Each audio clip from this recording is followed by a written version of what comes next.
Emotional manipulation মানে হলো কারো আবেগকে নিজের সাথে ব্যবহার করা।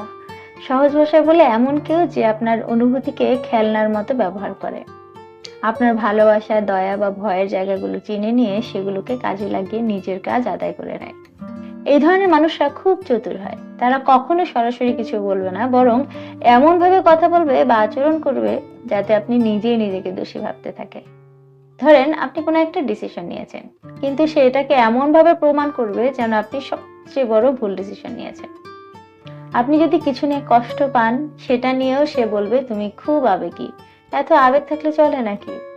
আপনি কোনো কিছু নিয়ে সন্দেহ করলে বলবে তুমি সবকিছুতেই সন্দেহ খুঁজে বেড়াও। এভাবে বারবার হলে একসময় আপনি নিজেকেই বিশ্বাস করা বন্ধ করে দেবেন। মনে হবে সত্যিই তো, হয়তো আমারই সমস্যা। এটাই ওদের মূল উদ্দেশ্য, আপনার আত্মবিশ্বাস ভেঙে ফেলা, যাতে আপনি সব সময় ওর কথাই মেনে চলেন। মাঝে মধ্যে হঠাৎ করেই দেখবেন আপনাকে অবহেলা করবে, শুধু আপনাকে দুর্বল করে রাখার জন্য। এগুলো খুবই কষ্টদায়ক এবং ধীরে ধীরে আপনাকে মানসিকভাবে ট্রমায় ফেলে দিবে। এই ধরনের সম্পর্ককে অনেক সময় বলা হয় টক্সিক রিলেশনশিপ, যেখানে ভালোবাসার নামে একপাক্ষিক মানসিক শোষণ চলে। একজন সবকিছু নিয়ন্ত্রণ করে আর একজন সব সময় সবকিছু সহ্য করে ভালোবেসে যায়।